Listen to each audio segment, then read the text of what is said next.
Assalamualaikum warahmatullahi wabarakatuh. Hai semuanya, bagaimana kabarnya? Semoga dalam keadaan baik dan sehat ya. Oke, pada hari ini kita bertemu kembali dalam mata pelajaran anatomi fisiologi. Pada hari ini kita masih akan membahas tentang sistem otot dan tulang, namun kita akan beralih pada bagian sendi dan ligamen. Bersama saya, Ibu Enda Triutami. Baiklah, sebelum kita memulai belajar, ada baiknya kita membaca basmalah. Bismillahirrahmanirrahim. Baiklah, yang pertama kita akan membahas tentang sendi. Nah, apa sih itu sendi? Sendi merupakan tempat dua tulang atau lebih yang membentuk persendian yang memungkinkan terjadinya fleksibilitas dan gerakan rangka, serta memfasilitasi pelekatan di antara tulang. Nah, di sini juga kita akan bahas tentang klasifikasi sendi. Nah, yang pertama ada berdasarkan sifat gerakan sendi, yaitu ada sendi mati atau sinartrosis. Nah, sendi ini kedua ujungnya dihubungkan dengan jaringan ikat fibrosa atau kartilago yang pada akhirnya penulangan dan tidak memungkinkan adanya gerakan. Nah, sendi sinartrosis dibagi menjadi sutura dan sinkondrosis. Sutura merupakan sendi yang dihubungkan oleh jaringan ikat fibrosa rapat dan hanya ditemukan pada tulang tengkorak. Sedangkan sinkondrosis merupakan sendi yang tulang-tulangnya dihubungkan dengan kartilago hialin. Selanjutnya ada amfiartrosis, yaitu sendi yang pergerakannya sangat sedikit. Contohnya hubungan tulang rusuk dan tulang belakang, serta tulang simfisis pubis. Yang selanjutnya ada diartrosis atau sendi gerak. Disebut juga dengan sendi sinovial, yaitu sendi yang memiliki pergerakan bebas. Nah, diantaranya ada sendi engsel atau ginglumus. Ini memungkinkan satu gerakan saja, contohnya seperti pada persendian lutut dan siku. Lalu ada sendi putar atau trokoidea. Nah, ini memungkinkan terjadinya rotasi di sekitar aksis sentral.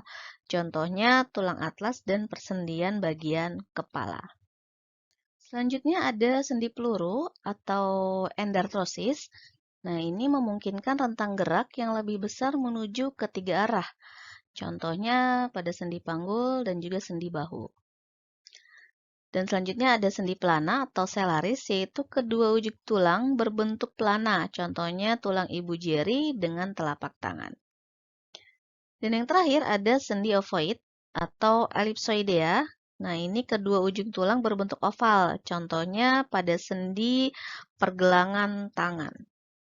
Lalu ada sendi menurut strukturnya. Yang pertama ada persendian fibrosa.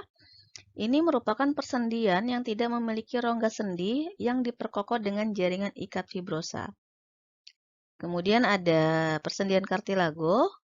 Nah, ini merupakan persendian yang tidak memiliki rongga sendi yang diperkokoh dengan jaringan kartilago. Selanjutnya ada persendian sinovial. Nah, kalau ini merupakan persendian yang memiliki rongga sendi dan diperkokoh dengan kapsul serta ligamen artikular khusus yang membungkusnya. Selanjutnya kita akan membahas tentang pergerakan sendi. Nah, di sini ada beberapa cara pergerakan sendi, yaitu ada fleksi. Fleksi ini adalah gerakan memperkecil sudut antara dua tulang. Kemudian ada ekstensi, yaitu gerakan memperbesar sudut antara dua tulang atau dua bagian tubuh. Lalu ada abduksi. Di sini abduksi adalah gerakan bagian tubuh menjauhi garis tengah tubuh. Lalu adduksi, ini adalah gerakan bagian tubuh saat kembali ke aksis utama tubuh, atau gerakan ini merupakan gerakan kebalikan dari gerakan abduksi. Lalu ada rotasi. Rotasi adalah gerakan tulang yang berputar di sekitar aksis pusat tulang itu sendiri tanpa mengalami dislokasi lateral. Lalu ada sirkumduksi, merupakan kombinasi dari gerakan angular dan berputar untuk membuat ruang berbentuk kerucut. Lalu ada inversi, adalah gerakan sendi pergelangan kaki yang memungkinkan telapak kaki menghadap ke dalam. Lalu ada eversi, ini adalah kebalikan dari gerakan inversi yang memungkinkan telapak kaki menghadap keluar. Lalu ada protraksi. Nah, ini adalah gerakan memajukan bagian tubuh. Lalu ada rotraksi, ini gerakan menarik bagian tubuh ke belakang. Lalu ada elevasi, yaitu pergerakan struktur ke arah superior atau atas. Dan depresi adalah menggerakkan suatu struktur ke arah luar. Di sini akan kita lihat contoh-contoh pergerakannya. Baiklah, yang pertama ini ada pergerakan sendi secara fleksi dan ekstensi. Kita lihat contohnya. Ini fleksi, dan ini ekstensi. Selanjutnya, abduksi dan aduksi. Kita lihat contoh pergerakannya. Abduksi, aduksi. Lalu ada rotasi. Kita lihat gerakannya. Kemudian sirkumduksi.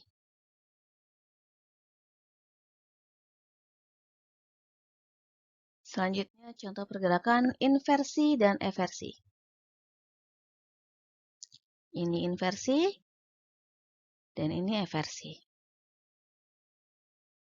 Lalu protraksi dan rotraksi.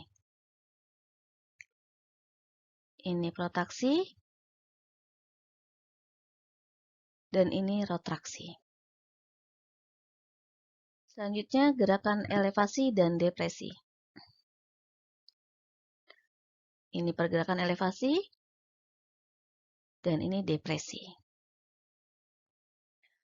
Oke, itulah tadi beberapa gerakan dalam persendian. Selanjutnya kita masuk ke dalam ligamen. Nah, ligamen adalah pita mengkilap dan fleksibel dari jaringan ikat yang menghubungkan tulang dengan tulang. Tendon urat keras yang menghubungkan otot dengan sendi atau yang menghubungkan otot dengan tulang tendon membawa stimulus listrik atau neurologis, sedangkan ligamen tidak. Nah, perbedaan tendon dan ligamen antara lain, yang pertama adalah berdasarkan struktur. Tendon ini lebih besar dibandingkan dengan ligamen. Nah, tendon memiliki fibril kolagen yang lebih terorganisasi, sedangkan ligamen mengandung matriks lebih proteoglikan. Lalu yang kedua, berdasarkan pasokan darah dan asal. Nah, tendon menerima pasokan darah dari jaringan sekitarnya yang melekat pada otot. Ligamen terbatas untuk pasokan lebih rendah dari membran sinovial dari sendi mereka, tetapi jaringan tidak sembuh dengan baik atau vaskularis. Keduanya memerlukan pembedahan atau cedera perbaikan.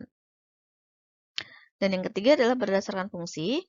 Dari sini tendon bertindak sebagai kontrol membawa kekuatan tarik dari otot ke tulang. Menggunakan tulang sebagai dukungan untuk memindahkan otot. Sementara itu, ligamen membatasi gerak sendi dan memegang tulang bersama-sama. Pada beberapa sendi, ligamen merangkum sebagian sambungan tulang ke tulang. Baik, selanjutnya kita akan membahas tentang pemeriksaan sistem otot dan tulang. Di mana yang pertama akan kita bahas pemeriksaan fisik tulang.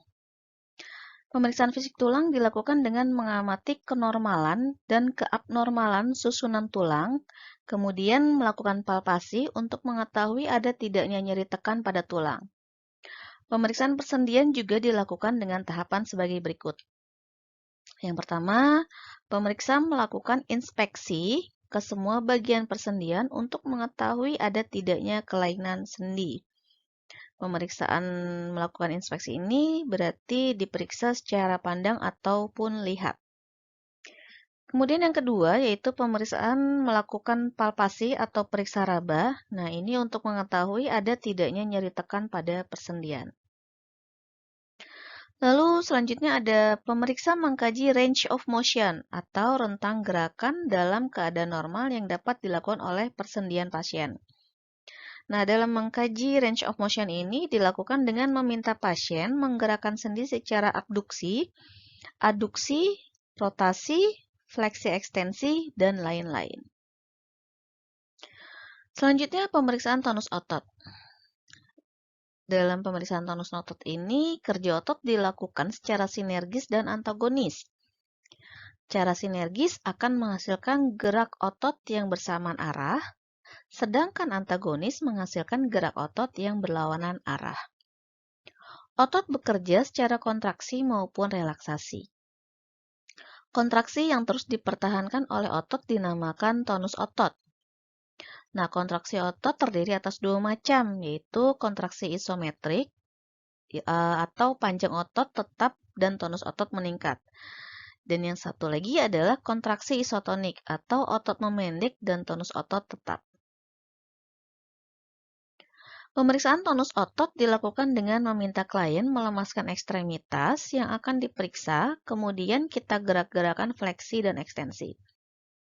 Dalam pemeriksaan otot terdapat istilah yang menunjukkan tahanan otot yang wajar sebagai berikut. Yang pertama ada flasit. Nah, ini berarti artinya tidak ada tahanan sama sekali. Biasanya dijumpai pada kelumpuhan LMN. Nah, LMN adalah lower motoneuron, yaitu sel saraf yang berasal dari sumsum tulang belakang menuju ke otot. Lalu ada hipotoni. Di sini tahanan berkurang. Kemudian ada spastik, yaitu tahanan meningkat dan terdapat pada awal gerakan. Biasa ini dijumpai pada kelumpuhan UMN atau disebut juga dengan upper motoneuron. Nah, ini adalah sel saraf yang dimulai dari korteks motorik dan berakhir di dalam medula atau dalam sumsum tulang belakang. Yang selanjutnya ada rigid. Di sini adalah tahanan kuat terus-menerus selama gerakan, misalnya pada Parkinson. Selanjutnya adalah pemeriksaan fisik otot. Nah, ini dilakukan dengan tahapannya sebagai berikut. Yang pertama, pemeriksa memperhatikan kemampuan mengubah posisi, kekuatan, serta koordinasi dan ukuran otot. Kemudian yang kedua, melakukan palpasi tonus otot, konsistensi atau tegangan pada otot yang sedang istirahat. Lalu yang ketiga, mengkaji massa otot yang disertai pengukuran lingkar paha, betis, dan lengan atas. Dan yang terakhir, mengkaji kekuatan otot. Kemudian pemeriksaan kekuatan otot dilakukan dengan dua cara, yaitu yang pertama ada pasien diminta menggerakkan bagian ekstremitas dan pemeriksa menahan gerakan tersebut. Dan yang kedua, pemeriksa menggerakkan bagian ekstremitas pasien dan meminta pasien menahan gerakan yang dihasilkan. Nah, dalam pemeriksaan otot ini dinilai dengan menunjukkan skala, mulai dari 0 sampai dengan 5. Untuk mengetahuinya, kita langsung saja.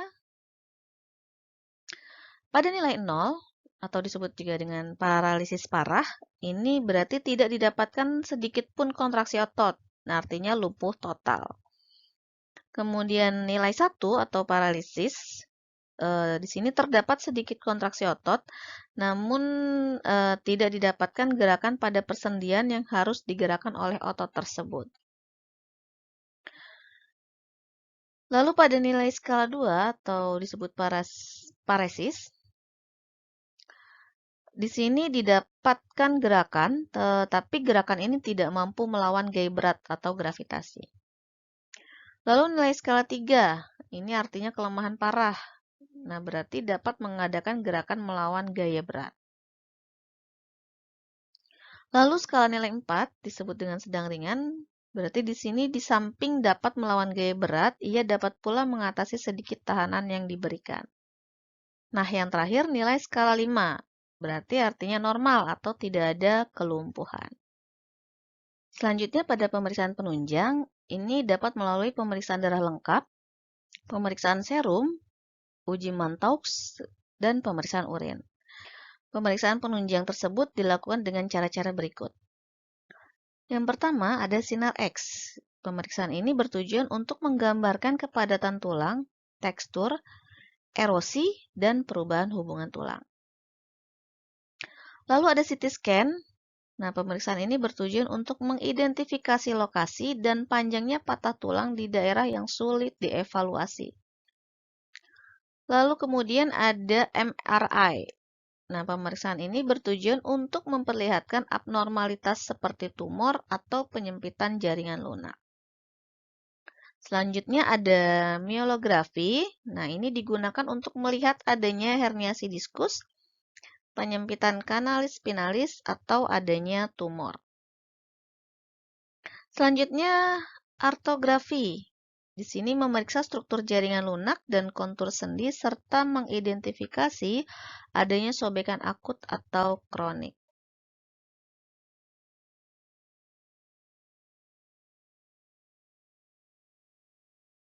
Lalu ada artrosentesis. Nah, pemeriksaan ini bertujuan untuk memperoleh cairan sinovial untuk keperluan pemeriksaan atau untuk menghilangkan nyeri akibat efusi. Selanjutnya ada artroskopi, yaitu memungkinkan pandangan langsung ke dalam sendi. Lalu ada skintigrafi tulang. Nah, ini untuk menggambarkan derajat sejauh mana matriks tulang mengambil isotop radioaktif khusus tulang yang diinjeksikan ke dalam sistem tersebut. Dan yang terakhir ada absorpsiometri. Nah, ini untuk menentukan kandungan mineral tulang pada pergelangan tangan dan tulang belakang. Baiklah, demikian penjelasan saya tentang bab sistem otot dan tulang untuk bagian sendi dan ligamen. Semoga apa yang sudah disampaikan dapat diterima, dimengerti dengan baik. Saya harap semuanya tetap semangat belajar, tetap di rumah aja, tetap jaga kesehatan, dan selalu rajin belajar. Terima kasih untuk perhatiannya pada hari ini. Akhir kata, wabillahi taufiq wal hidayah. Wassalamualaikum warahmatullahi wabarakatuh.